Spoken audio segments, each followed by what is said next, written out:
It's loud, it's messy. It's noisy, it's dirty. It's a healthy level of respect and just reminding what you should not do, right? And I scare them a little bit. Just the right amount, I've been told. I'm Bill Rutkowski. I am the instrument maker here at the university. My current position is said to be lab manager, but I'm a machinist by trade. So as an instrument maker, I help build scientific apparatus for experiments and for demonstration in classroom situations. I've been here at the university for 30 years. Prior to that, I worked in an R&D firm.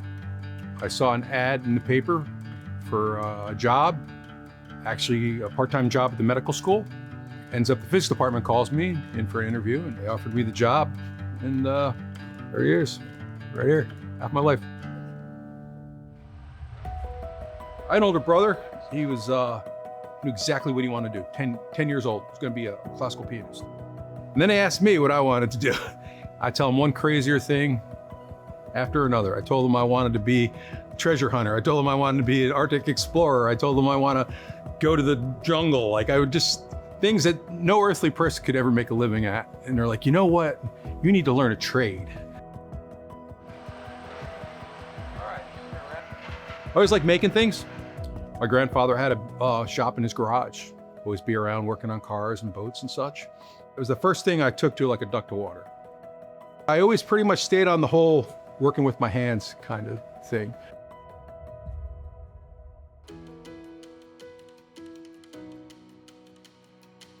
I'm not the kind of machinist that ever like to make more than one of anything.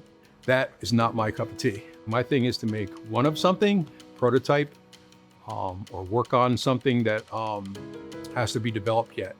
I have 8 patents, 6 of those with the R&D firm I worked for previous to being here, 2 of them here at the university.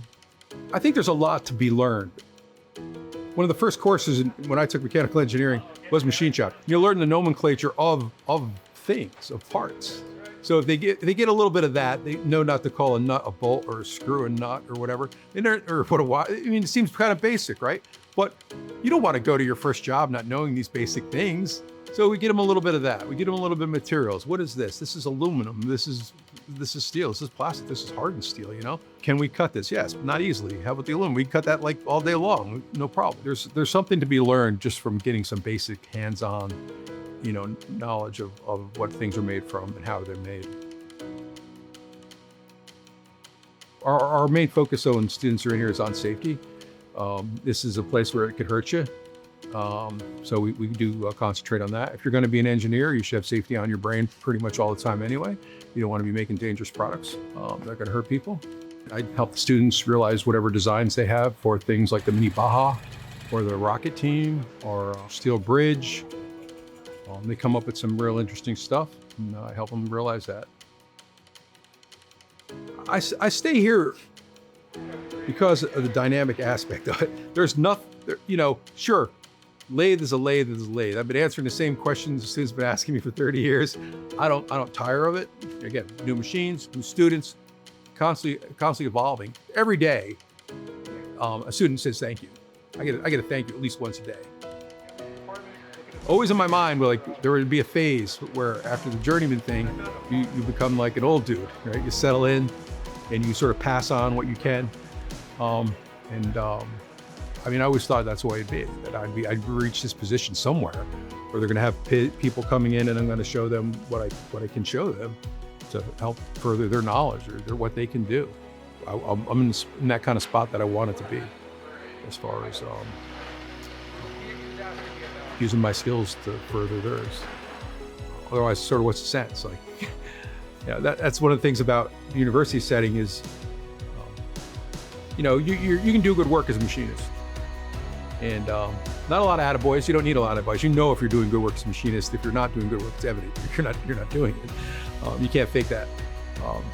But after that, like, so you're doing the good work. What are you doing it for, right? Are you doing it for a company to earn money? You're part of a design process you're involved in. That's pretty cool. But if you're doing the good work and you're sort of helping people that are learning a little bit about it and going to further themselves through what you know, that's better aim for me.